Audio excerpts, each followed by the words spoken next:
Leaders of ECOWAS have today been meeting in Abuja, Nigeria's capital, on the instance of ECOWAS chairman and Nigeria's president, Bola Tinubu, as the regional bloc begins to consider other options other than use of military force in Niger Republic.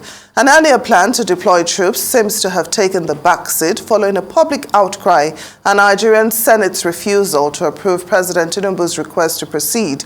Professor Efem is Acting Director of Research and Studies at Nigerian Institute of International Studies. He joins us now to look at what next steps could be taken as efforts intensify to break the deadlock in Niger Republic. Thank you so much, Professor. Thanks for joining us on Newsday. Thank you very much for having me. Well, let's start with the extraordinary summit on the political developments in Niger being held in Abuja. What are your expectations? Well, a lot of scenario has played out over the last 2 weeks, with regards to the position of ECOWAS on the military purge in Niger. And, over the last couple of weeks, we were talking about intervention. But you hear the outburst and outcry that, ECOWAS should tread with caution, taking into cognizance the uncanny scenario within West Africa and especially the Sahel region. And so the 7-day ultimatum is gone. And I think with today's meeting that is ongoing in Abuja, the summit is about assessing progress to see what has been, what have not done well, and what should be put in place to see how they could negotiate a place for democracy in Niger Republic. And I'm happy, our president has said that I think the most important option right now is negotiation and dialogue, diplomatic negotiations and dialogue, which is very, very important in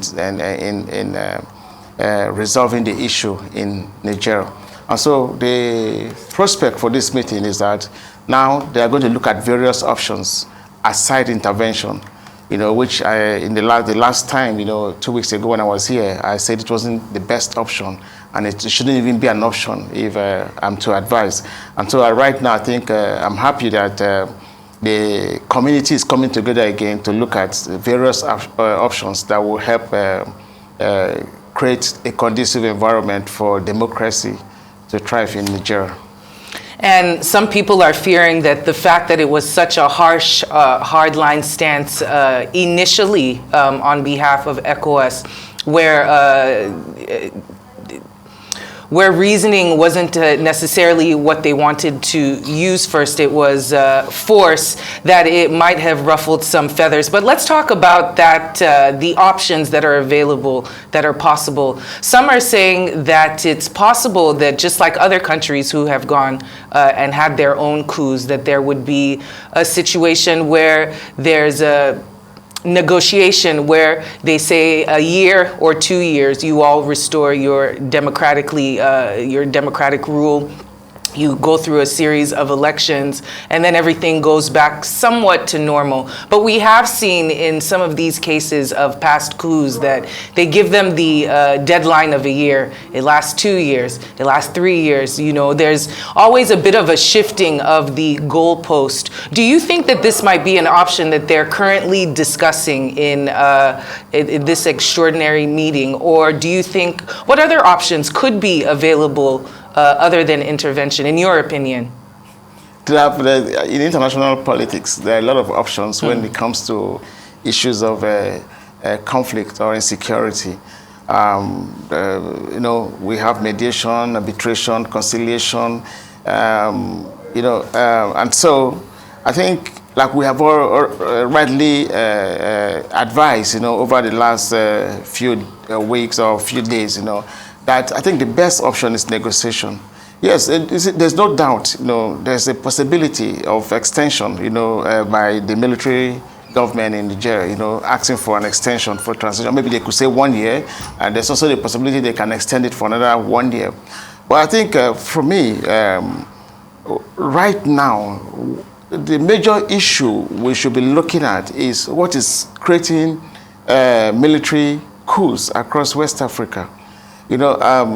As going through some documents, And I found out that, you see, the conditions that actually created the environment for military coups, say, in the early days of independence, between the 1960s up to 1980s and even to the 90s, that the conditions still exist. Yeah, I think what I would expect from this summit is also to look at those variables that are actually bringing about coups in Africa, and how these variables, could be, mitigated to create a conducive environment for democracy to thrive. For me, my argument would be that, it is irrespective of the system of government or the political system in place. What matters most are those conditions that is creating an environment for coups to thrive. For instance, issues of weak economic, it's there, they are there. Insecurity, which is actually, if you look at the 4 countries that have that coups have taken place recently, they raised the issue of insecurity. In the 60s, what we had was an intrastate conflict, civil wars, but now it has moved beyond that. While those have reduced considerably, you now find out that insecurity with regards to terrorism, piracy, a lot of other issues of insecurity are actually giving impetus to most of the problems we have in Africa. Now, if you look at, again, the issues of interferences and interventions, by the superpowers and emerging economies. These are all factors. So Africans leaders should begin to look inward to see how they could stem this unnecessary military coups that are actually ravaging the continent or ravaging the region.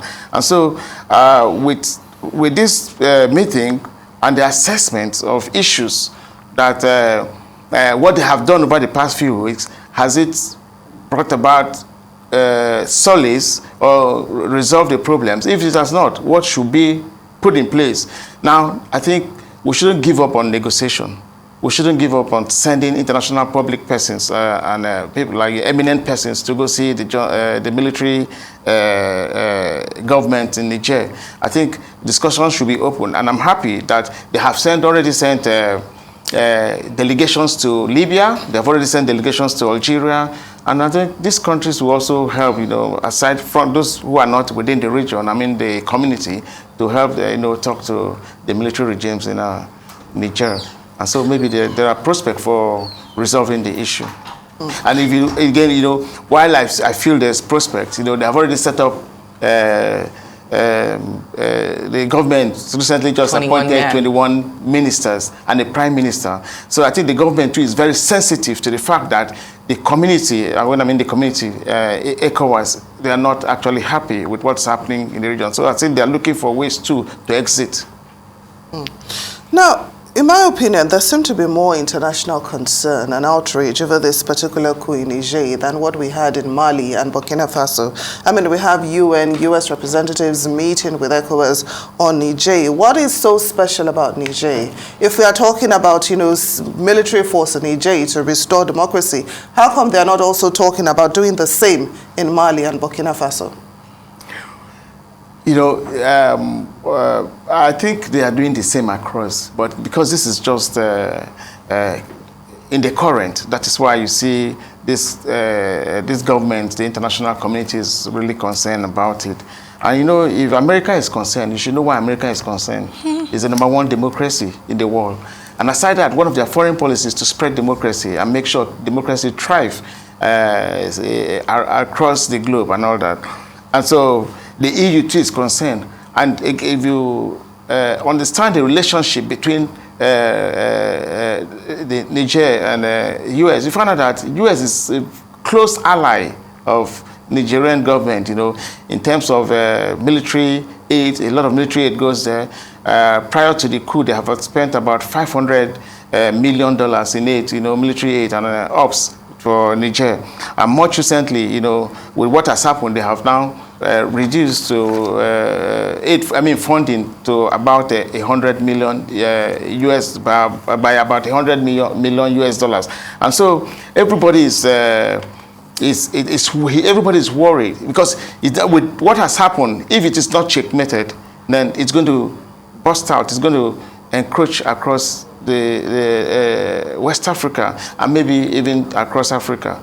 So my speculation is that, you see, we have to really checkmate this in the interim as quickly as possible, because if not, I suspect in the next few years, in the near distant future, if we don't checkmate it, one third of Africa will be engulfed in military purchase. And so, but we have to nip it at the bud. We have to look at the root causes of this problem. And that is the only way to checkmate this. And that's understandable, seeing as Nigeria is considered the big brother of Western Africa, and the fact that our president is the current chairman of ECOWAS. There's that saying that you have to put on your own gas mask in the plane if it's coming down, rather than helping someone else put on their own gas mask, put your own on first. It seems that that is a situation we're in right now, as Nigeria seems to be losing its gas, metaphorically speaking. We have quite a lot of things that are going on at home that any normal president would be having gray hairs over. But he has just assumed office, and now he has this headache next door. Of course, it's not a headache he can ignore because it has spillover effect. But at what point do we start to say that maybe he's being stretched a little thin, the Nigerian government is being stretched a little thin as being the head of ECOWAS? Because who's going to foot the bill of whatever intervention programs that they are interested in? The rumors are we haven't even recovered from all the help and aid that we gave to Liberia, Sierra Leone, all these countries who, bless their hearts, they really haven't had an opportunity to come to our aid.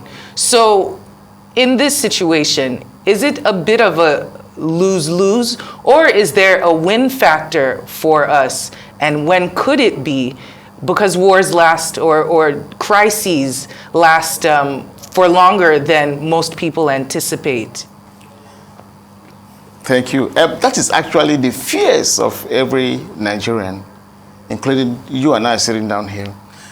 But, you know, we cannot, as Nigeria, as the biggest economy in Africa, as a long-standing democracy in Africa, ignore what is happening next door.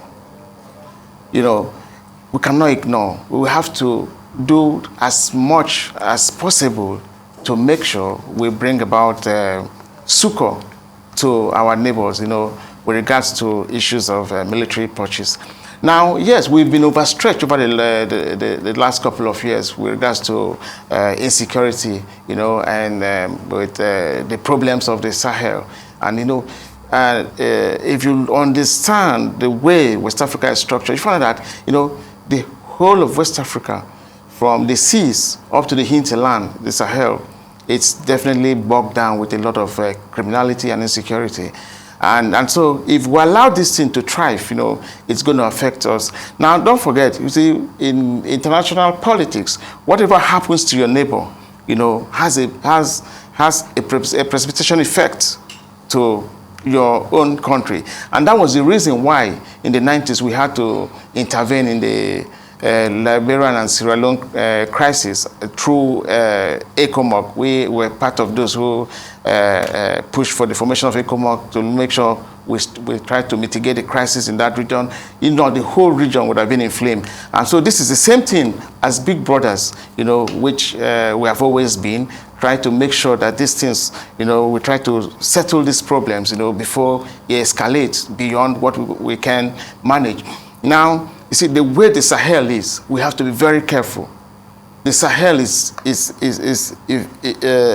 filled up with so many uncanny issues going on, insecurity along the whole of that region. And so if we keep mute and we stay at bay, you know, it's not going to help us, and neither will it help any country within the region, and probably the countries along in North Africa. And that is why, you see, I'm happy the president actually, like I said initially, sent delegations to Libya, to Algeria, to also look at. Don't forget, there are already buckets of crisis in Mali, the Tuaregs issue, self-determination bit, in the Sahel, where we are bordered with Chad, Niger, and the ISWAP is there, and all that, terrorism along that region and all that. So we really need to work towards seeing how we could mitigate these issues. Meanwhile, yes, our president just took over. Now, he can't ignore. Remember, he's also the chairman of ECOWAS. He can't ignore. While he's the president of Nigeria, he's the chairman of ECOWAS, and so he has to consistently work towards, with other countries in concerted efforts to mitigate the problems that actually affects the region, West African region. So we need to at least make sure things are done rightly as the big brothers. Now, I'd like to know your opinion on some analysts' view that ECOWAS is a bit hypocritical in this situation. For instance, in some countries, we've had unpopular government foisted on the people. We've had some presidents, talk about a third-term agenda. Some countries have even experienced, lifetime presidents where the current president is the only president they've ever known. In such cases, ECOWAS is usually silent. But now that it's the issue of military coup, everybody's making noise. Why is that so? I don't think ECOWAS is silence, most times people who come up with those arguments because they don't see most of the documents, the conventions and agreements. There's the Accra Declaration. There's the Lomé Declaration of Unconstitutional Change of Government. I think these documents exist. For instance, in African Union, you have this document. Now there's actually zero tolerance on unconstitutional changes of government, by other means. So, sorry, but in such cases, they don't threaten military intervention. They don't threaten to go in by force. They threaten. If you look at those documents, they actually talked about term limits. They are there. You see why this problem persists. It's because of, if you look at some constitutions, they talk about non-interference and non-intervention in the internal affairs of other country. But at the multilateral level, they talk to each other.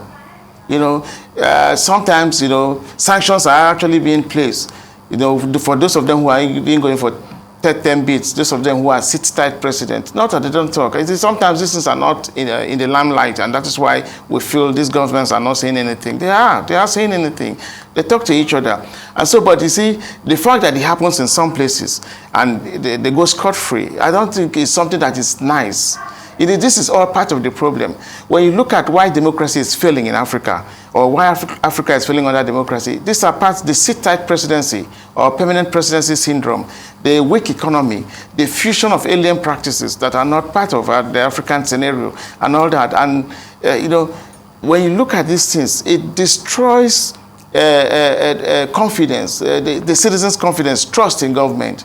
And so I think part of the problem is leadership and governance, and which is why the international community, the advanced countries or the superpowers are also looking at ways to intervene with regards to helping, or putting efforts to develop these countries. And we ourselves as Africans, we should sit up. Until we sit up, we can never get it right. We need to be committed. We need to be consistent. There should be continuity in government. We should try to make sure everything that will preserve democracy, everything that will give sustenance to democracy should be put in place. We should be preemptive about the future. And so if not, we'll continue to have these kind of uncanny problems. And it also begs the question whether or not a pure democracy can work in some of these western parts of Africa, if we shouldn't be looking more towards some type of hybrid government that is figured out. But in the last couple of hours, we have seen individuals step out to try and help the situation. Sanusi Lamido Sanusi, who we haven't seen much of in the last couple of years, came out. He went to meet the delegation in Niger, spoke with the military junta, and went back to Abuja to relay the information. We do know that there have been other northern Muslim groups who have done the same, because as we realized, we were partitioned by Western countries who didn't know that we were brothers, right? So they just drew a line between two brothers. A lot of the people in Niger look like us or look like Hausa people there. We're all the same. But Can you speak to us about the stepping up of individuals that aren't government related? How serious the situation is that we see individuals who have no real political backing coming out to say, please do not do not send troops on behalf of ECOWAS to Niger. Even some civil society groups in Nigeria have sued the government on that. But can you speak to us about how dire the situation is, especially for those states that border Niger to the north? First, before I come to this last question, let me talk about one of the first questions you talk about, in terms of the hybrid democracy. The hybrid democracy. You see, democracy is democracy. Right, I guess. I think part of the problem we are running into and causing this huge problem is that we are adopting liberal democracy and applying it hook, line, and sinker without taking into consideration the socio-political structures of the African society, of our various countries. What you need to do is to adopt and adapt within peculiarities. But we're not doing that. That's why we're having this kind of problem. I don't know what you mean by hybrid, but you cannot run two systems, a mixture of two systems, but you must have a system. Now, you see, I was just thinking, before I came here, and I was asking, I was reading some, media postings, and I don't know whether it is true that the United States is, in a way, sort of opting for intervention. And I asked, but there are other non-democracies, and this intervention has not taken place. So I don't think, we just kind of post, I don't think it is actually the truth, because, you see, for us, we should look for a system that works for us. We should create our kind of democracy, but, democracy is supposed to be inclusive. It's supposed to be participatory. It's supposed to be, we're supposed to have ownership. When you talk about ownership, that means that you're creating a system that you own, that actually works for you. I don't know, I don't want to say call it any other name, but it should be something that is participatory. You have to go through elections process and all that. When you do that, I think we'll begin to have less of the problem. Now, with regards to the second questions, the second question you asked, the private persons trying to intervene. Throughout history, private people have always intervened. So what the emir did wasn't something spectacular. If you look at it, something. Well, they did not receive the U.S. envoys. They have rejected a couple of envoys, but they allowed him in. So I would say it's a little bit spectacular. Now, let me explain something to you. Bit. Let me explain something to you that happened. The very day the option of intervention came up was a big problem. Just like we're having, there's a tension. Now, the other party, a party that started shouting and said, I will kill you, I'll do that. The other party will get angry and said, if you come, I'll kill you double, I'll do this, I'll do that. That's exactly what happened. And that's exactly why the military regime at that initial stage refused. But I think right now, there are doors being opened gradually, and you see what they're even doing, what the regime is doing in Niger right now, like I said, for the formation of government, it shows to a considerable extent, because if you read from the news, they tell you that the ministers that were appointed, they had more civilians than even the military. And so maybe there's a transcendental development, changes that are going to take place gradually for the military to ease out, gradually at that pace. But that was the reason why at the initial stage we said no intervention. Because if you look at that whole area, remember, there are Tuaregs. You see, you made mention of the balkanization of Africa in 1884, 1885. The map was kept on the table and dissected. Now, when the Europeans came to Africa on the ground, they found out that they had cut across different ethnic groups. So you find some here, you find the others there and all that. And that is why we have to tread with caution. Because if we don't do that, it will inflame West Africa. That is my fears. 2 days after the proposed intervention, it was also in the news. Algerians moved their troops to the border of Niger. The other countries who also have military regimes, they formed alliances. And so imagine the scenario that would have been created if we had intervened. But I'm happy. I think the ECOWAS summit has actually backed down, with that, and looking for a better way to intervene through negotiations, diplomatic negotiations, and sending of emissaries. Keep sending emissaries at the point they will allow them in.